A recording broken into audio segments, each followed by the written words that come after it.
Il est député des Bouches-du-Rhône, coordinateur de la France Insoumise. C'est Emmanuel Bompard qui est avec nous. Bonjour, monsieur le Premier ministre. Bonjour, j'ai vu que vous aviez dit ça à monsieur Bardella. Je vous dis bonjour, monsieur le Premier ministre aussi. Vous corrigez aujourd'hui. Non, mais c'est parce que j'imagine que vous avez l'ambition peut-être aussi d'aller à Matignon.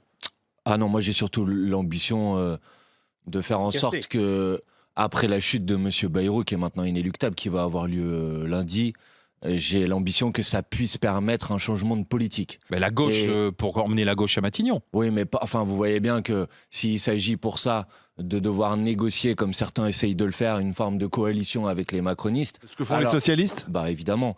Alors ça ne se traduira pas par un changement de politique. Donc moi, la question à laquelle je réfléchis et sur laquelle je travaille, c'est comment on fait en sorte de changer de politique. Parce que si on continue dans la politique qui est en place dans ce pays depuis maintenant des années et des années, on va dans le mur et tout le monde le sait. Regardez où on en est. Et pour changer de politique, il faut changer de président ? Je crois, parce que regardez, l'année dernière, il y a eu une dissolution de l'Assemblée nationale. Les Françaises et les Français sont allés voter. Majoritairement, ils ont voté contre la politique de M. Macron. Et en vérité, M. Macron n'en a pas tenu compte. Il a fait des combinaisons politiciennes pour mettre en place la continuité de cette même politique. Donc je pense que si on veut permettre aux Français de choisir quelle doit être la politique qui va être mise en place dans ce pays, après ils choisissent la politique qu'ils veulent. Mais je crois qu'il faut leur redonner la parole. Et leur redonner la parole, je pense que ça passe par une élection présidentielle anticipée. On n'y est pas, il y a le vote de confiance lundi. Et puis il faudra sans doute, bien sûr, imaginer l'après-Bayrou très vite. Les socialistes, vous les accusez de préparer une coalition avec la droite.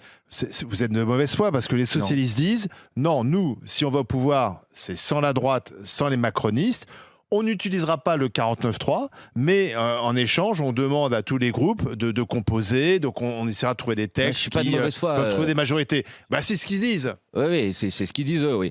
Mais je ne suis pas de mauvaise foi, je vais vous dire pourquoi. Parce que, évidemment, que si vous voulez un accord de non-censure, il parle d'accord de non-censure, mais il faut négocier un accord de non-censure. Et il faut négocier un accord de non-censure de telle sorte à pouvoir avoir une majorité de députés à l'Assemblée nationale qui acceptent de ne pas vous censurer.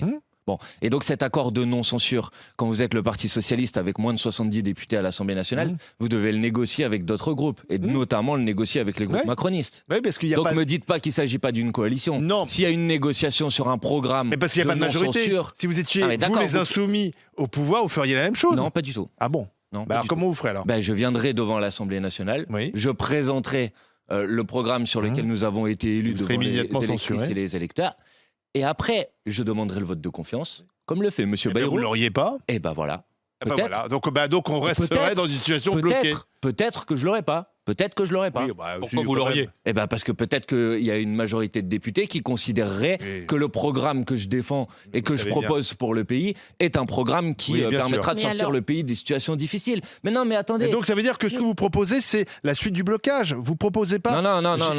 Au moins les socialistes essayent de trouver des solutions. Très bien, mais applaudissez les socialistes si vous voulez. Il y a aucun problème. Moi, je vous dis juste que quand vous avez été élus devant les électrices et les électeurs l'année dernière pour l'abrogation de la réforme des retraites, pour l'augmentation du SMIC, pour la planification écologique, pour la 6e République, vous venez pas faire un accord. Donc c'est tout ou rien pour vous? Mais c'est pas tout ou rien. Franchement, en fait, on nous a déjà fait le coup l'année dernière.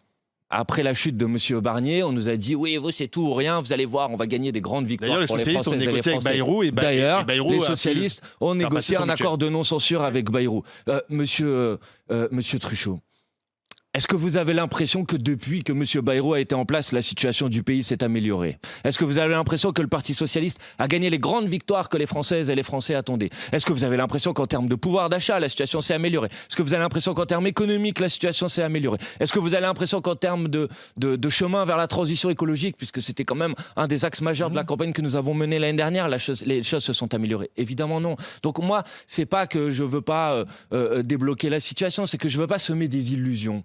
Et je pense que précisément, si vous voulez débloquer la situation, on est en démocratie. La situation est bloquée parce que M. Macron est minoritaire, mais qui veut continuer à imposer sa politique. Eh ben, M. Macron doit partir. Il doit y avoir une élection présidentielle anticipée. Et après, les gens tranchent. Voilà. Et peut-être que mon point de vue, il ne sera pas majoritaire. Je peux l'entendre. Et vous, vous accepterez le résultat des élections. Voilà, vous accepterez le résultat des urnes, quel qu'il soit. Mais évidemment, qui est d'accord avec ce raisonnement maintenant, parce que je vois ce qu'il y a derrière votre question, soyons clairs. Si vous êtes en train de me dire, est-ce que si le Rassemblement national et l'extrême droite l'emportent, j'accepterai le résultat des élections. Évidemment, j'accepterai le résultat des élections, mais à la moindre remise en cause de l'état de droit, à la moindre remise en cause de l'égalité des citoyennes et des citoyens, alors là, vous nous entendez, je vous le garantis. Joël, vous êtes d'accord avec ce raisonnement ou pas? Je suis complètement d'accord avec ce raisonnement.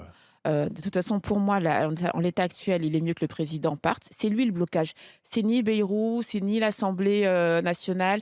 C'est lui le point bloquant du pays à l'heure actuelle. Donc, je suis complètement d'accord. Le problème, c'est Emmanuel Macron. Et le problème, c'est Emmanuel Macron. Oui, il faut le dire. Pourtant, j'ai voté pour lui, mais c'est le problème. Donc, mais par contre, là où je suis surprise, c'est que vous dites que vous iriez quand même. Donc, si on devait nommer un Premier ministre de votre parti, vous iriez et vous présenteriez donc votre politique telle qu'elle a été, votre programme tel qu'il a été conçu.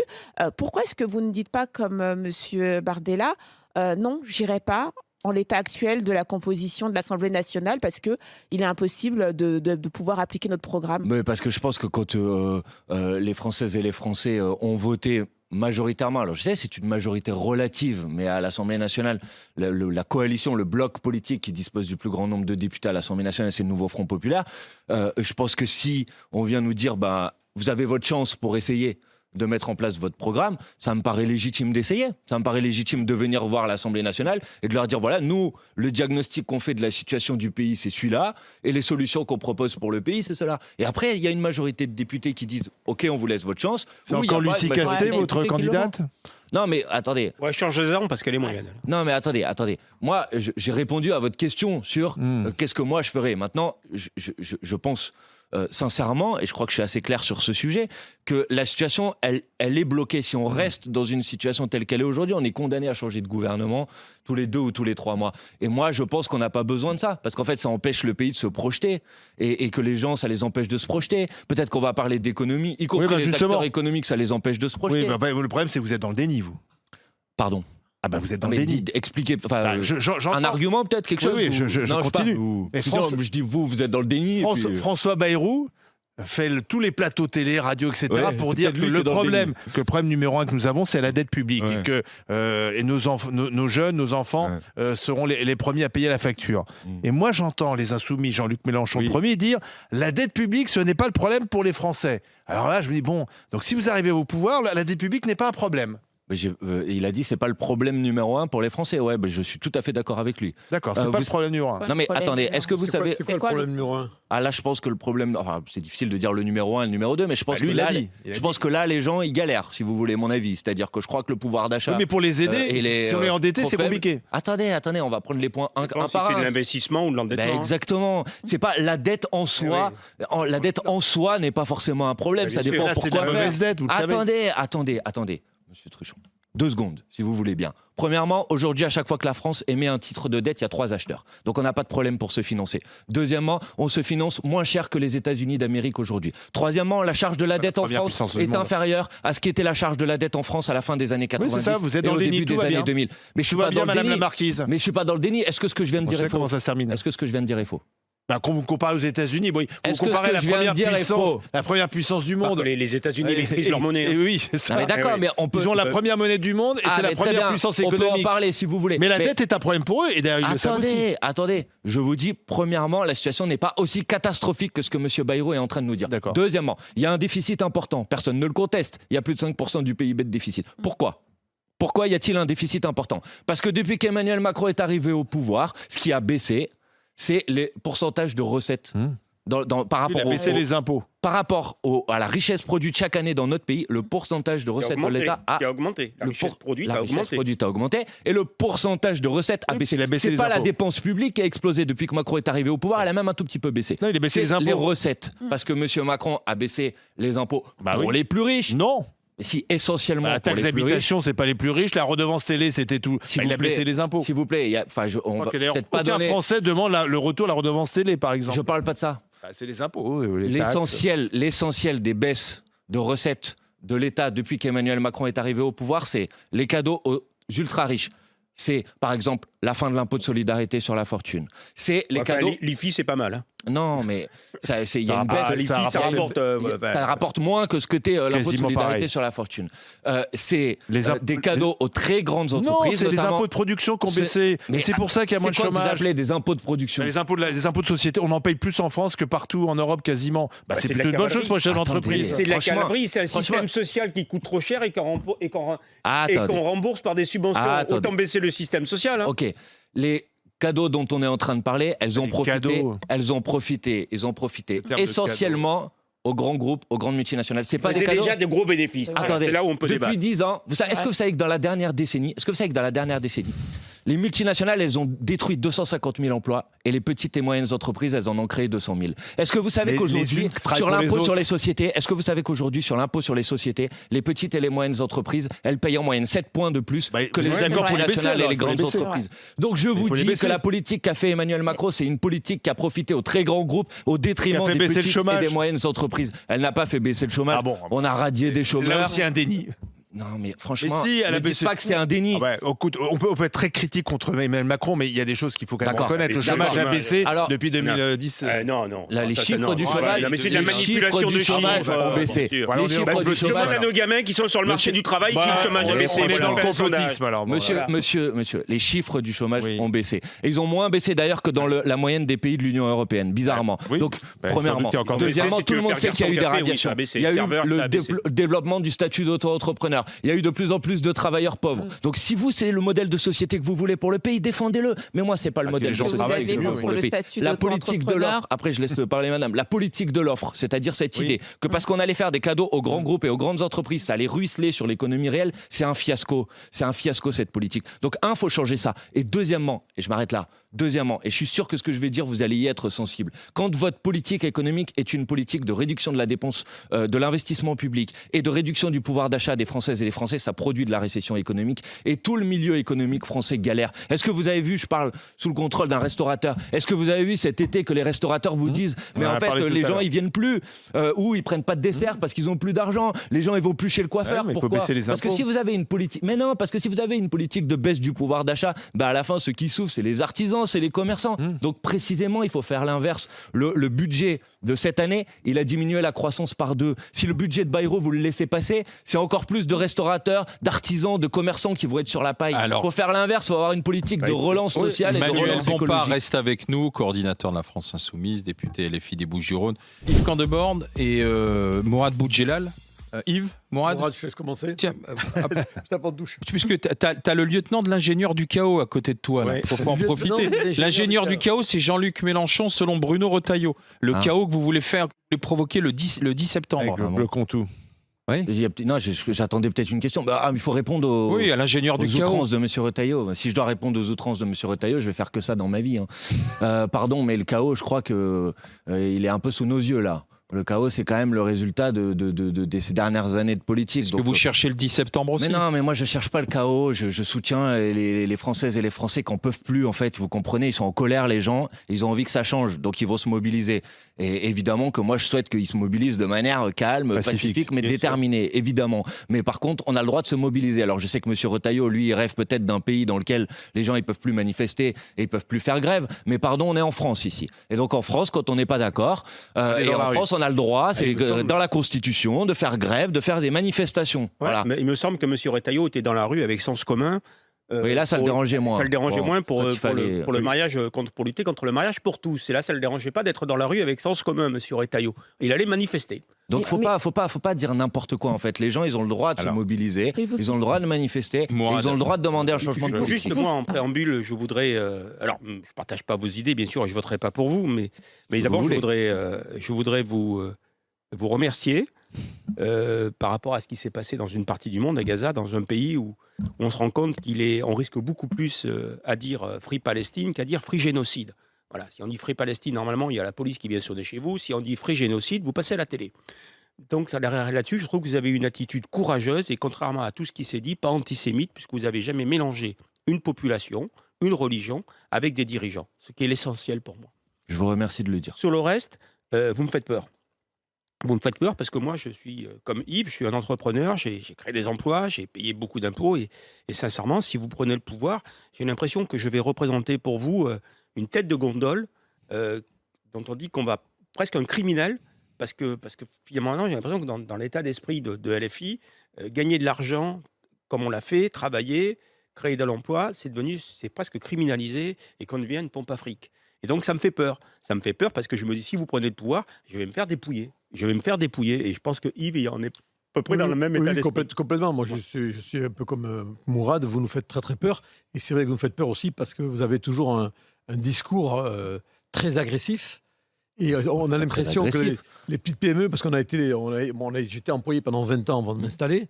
Donc, j'ai créé des PME qui ont très, très bien marché.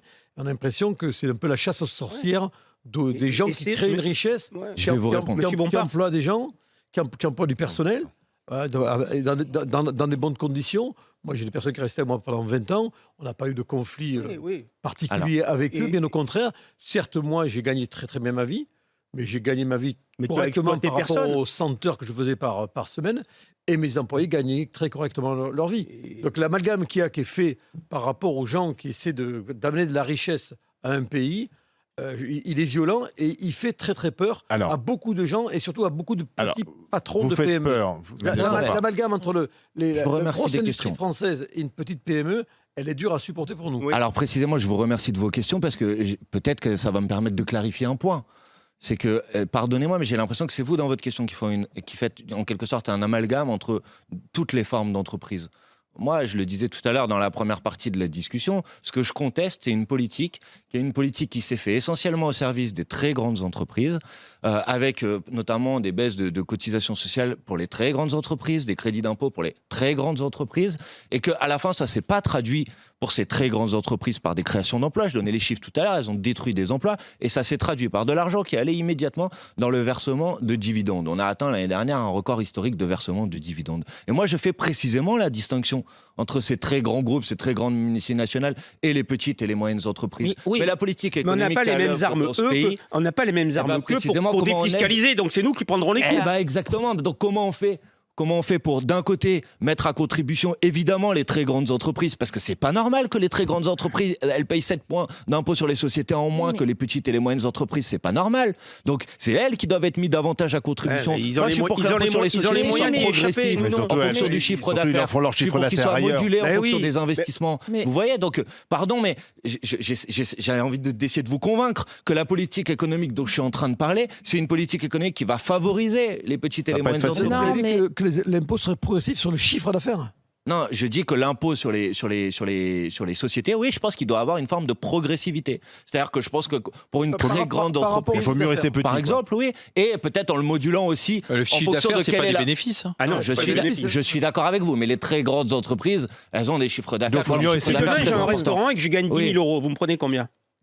Ah voilà, attendez, faudrait que imaginons, à la fin du bilan, j'ai 10 000. Voilà. L'impôt sur les sociétés aujourd'hui, on est d'accord ? Oui. Et il y avait un taux qui était un taux différent préalablement entre les petites moyennes entreprises et TPE et les grandes entreprises. Il était à 33, 35, il est passé à 25. Voilà. Et il reste encore plus haut que, par exemple, qu'en Allemagne. Et donc, chez nos concurrents. Moi, je dis juste une chose. Après, c'est pas que par l'impôt sur les sociétés. J'imagine. Oui, attendez, parce qu'après on va prendre des questions qui sont des questions très techniques. Moi, je vais dire, je pense qu'il faut avoir une politique qui favorise les petits groupes, les petites entreprises, et qui mettent davantage à contribution les grandes multinationales et les grandes entreprises. Quelles sont les difficultés des petites et moyennes entreprises aujourd'hui ?